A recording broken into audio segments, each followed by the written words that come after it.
I want to talk about gossip and how people are using that word as a weapon. And I'm not here to shame anybody. Everybody has their own opinions.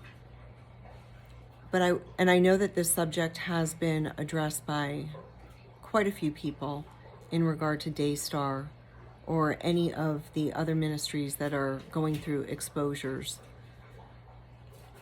But I wanted to just talk about it in the context of my experience and why I believe what I believe. So making my point and stance clear,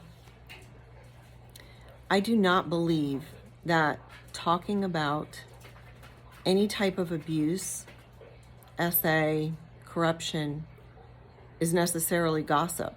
Can it be? Yes. But even if it is, I think that we have to navigate this whole issue very carefully, particularly when we're dealing with child SA. This is a subject that inherently people just don't talk about. A lot of people, I think that they just get squirmish about it and they just don't feel comfortable talking about it. Some people can't believe that somebody would do the things that they've done to a child. And because they can't believe it, they can't wrap their heads around it, they simply dismiss it. There are others who just don't believe it because they just don't want to get involved or whatever the reason. And then there's others that they're protecting somebody or something. And as we can see in Daystar, there is something that Joni Lamb is protecting, her empire. And then there's people that come out and they accuse people of gossiping when they're talking about the exposures and the abuse at Daystar. So I want to talk about that today. You know, in my position as a lawyer, I talk about events, I talk about circumstances, I talk about evidence, I talk about witnesses, all kinds of things. That doesn't mean I'm gossiping. I could get emotional when I'm talking to people. It doesn't mean I'm gossiping. I think that people have to be given the opportunity to express themselves right now in this atmosphere. It's the right thing to do. I'm going to read something that I wrote after I was just thinking about this issue of gossip, and it was after I watched a video sometime last week.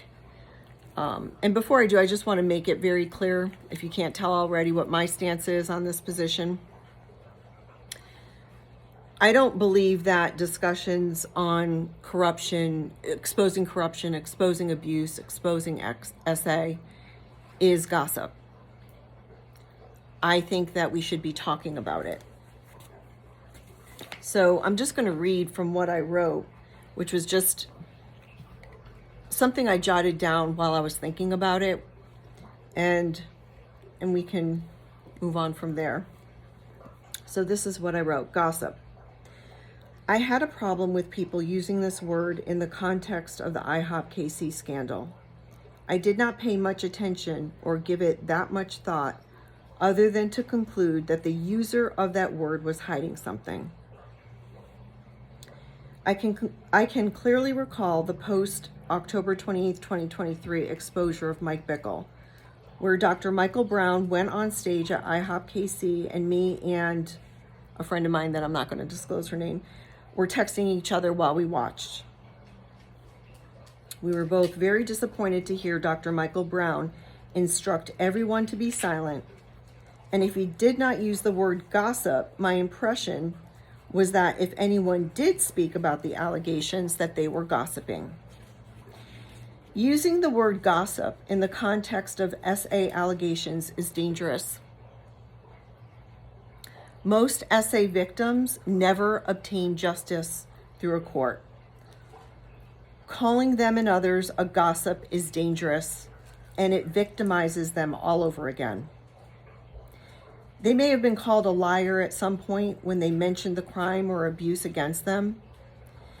These exposures may be triggering to victims, as it is to me, as it causes me to relive the experiences of countless victims. This is something I can never unsee or unhear or unexperience. People are clearly burdened, oppressed, and kicked into submission by authority. In this instance, by church authority. Giving people a voice, the victims, the family members of victims. It's happening now. If you are referring to even some people as gossiping or as a gossip, you could very well be victimizing them over again. Why not let the wheat and the chaff rise together? God uses everything for good. Allow people to speak. Don't stifle them, and stop referring to them as gossiping. If you perceive what they're doing to be gossip, change the station or channel. If you are not speaking about an abuse in the church, whether you deem it a crime or not, and say God has told you not to expose those leaders, you just have no business labeling people who are talking about it as gossips. Perhaps the gossipers, in quotes, are hearing from God just as you are. Their mode of delivery might not sit right with you, but that's okay. God's got this. I want to tell you a story about a superhero. Not Batman, not Superman, but he is a superhero. He's not on TV. I live with him. He's my husband, Ray. About 12 or 14 years ago, he was driving his truck on the highway, I-75, and he came across a semi-truck fire, and it was clear someone was in the truck. So he stopped his truck, he got out, and he ran over to the truck to see what was going on. There were several people just standing around watching the man inside the truck, desperately trying to get out as he was being burned alive. My husband ran back to his truck to get something to use to try to break the glass. He ran back to the truck, and those people were still standing around watching that man burn. My husband jumped on the truck, and he was frantically hitting the windows, trying to break it. All the while, the man inside the truck was trying to kick the windshield out. My husband got burned, but he didn't care. He's the type of person that will run towards danger. Eventually, the man kicked the windshield out, and my husband was able to get him out of the truck. Luckily, there was a nurse who came up on the scene, and she helped my husband with the man until EMS arrived. As you can just imagine, my husband was traumatized after seeing that. And when he got back to his truck, he called me to tell me what had happened. And we talked about those individuals that were just standing around, doing nothing, watching this man burn. Were we gossiping? No. We were processing. Did we talk about it again and again and again? Yes. This was a traumatic event. Can you imagine the children, the victims' families, Susie and Jonathan Lamb, what they're going through? The people that are rallying around them, that are sick of this injustice, that are sick and tired of people that cover the perpetrator. These people that are talking on social media have a right to talk. They don't have to personally experience something. They're processing it too. a lot of those people that are talking about it on social media are victims themselves. Most SA victims, particularly child victims, they don't get justice in court. It's just a reality. If they live in a jurisdiction where the prosecutor will not take them to court unless there's some corroborating evidence, they say, bye-bye, go get some counseling. And I mentioned this in a prior video. I could not do that because I worked in a jurisdiction that took the child to court, sat that child down on the witness stand, and allowed the child to tell his or her story.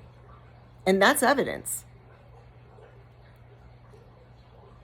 And those were hard cases, but we did it. So consider that if you are one of those people who are commenting on videos accusing people of gossiping or as a gossip because they're talking about the exposure, please consider that you might be talking to a victim of SA. And when you're labeling them as a gossip or a gossiper,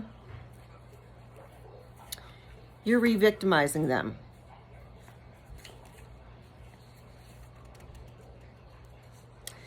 This is my 4th video, and as I said in my last video, I have had a lot of comments that were just incredible and encouraging, and a lot of them were people sharing their stories. There's a lot of people sharing their stories. Some of them talk about justice in court, but some of them never got it. And thankfully, a lot of them that were commenting stated that they're doing well today, which I'm very thankful for and glad for.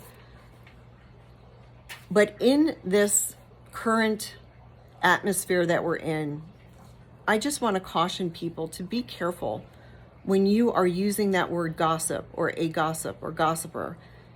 You might be talking to somebody that is a victim of SA. And the victims' families, friends, they're processing what happened to them. And I think that's a good thing. Every single voice out there, every single person that has commented on any of my videos, you are the voices that we need. I understand that not everybody wants to come forward and talk. I really didn't want to. I didn't imagine myself doing that because I kind of like to stay in the background. But I felt prompted to do so. And there are others out there, maybe I'm talking to you right now, that you're going to feel prompted to come forward. You don't have to have a degree. You don't have to have any type of special education. It's common sense. It's a heart for justice. It's a heart for truth. I watched a couple of videos today, and on one of them, she was talking about Rachel Lamb, and that doesn't even come across my radar, but when looking at that, I saw that there were comments on this young lady's video that could be Rachel Lamb. And they're just mean-spirited, and it just, I just do not understand how this is happening. I mean, I do understand, but it's so sad. It's incredulous that this person, from what I understand, is creating these fake accounts and going on these sites and saying things. Now, I don't know if that's true. Some people are saying that. I'm just saying that is what I've heard. And they're very mean. And I can't imagine anybody saying those things unless they were related to Pete. So I want to encourage anybody, everybody that is watching this unfold before our eyes, It is a unique time, and we need voices. And if it's just commenting and encouraging people who are stepping up and out, that's great. I'm not techie at all. I just uploaded a video on January 1st. I felt led to do it, and I did it. And I don't know where this is going to go. I might not do any more. I don't know. But to this point, I have shared what I believe that I was meant to share. And I think that there's a lot of people out there that they're being nudged as well. And I hope that you consider that nudging and you get out there and speak. And don't let those deflectors, those accusers, cause you any concern. People don't realize that victims of abuse, they're very resilient. And I think that with everybody rallying around the victims right now should encourage people to stand up and speak up. So I just want to end this by, again, encouraging everyone, please speak up. This is such an important topic. And I want to remind you, before you use the term gossip or calling somebody that name, it's a derogatory name. Why? Why would you do that? If you feel like people are on YouTube and taking advantage of the Daystar situation, let them. You don't really know what's going on in their hearts and in their minds. If their delivery isn't to your liking, that doesn't mean that they're gossiping. People express themselves differently, and people process differently. So please, I'm just asking that we all have grace for each other. I welcome all conversations. I am very interested in learning. I like to learn. And I think that this is the only way that people can learn about how this situation with SA, how it goes unnoticed, under the radar, how it gets swept under the rug. If we don't talk about it, it's going to continue to be dismissed. And that's not what we want. So I encourage you, speak up. And I look forward to hearing from you.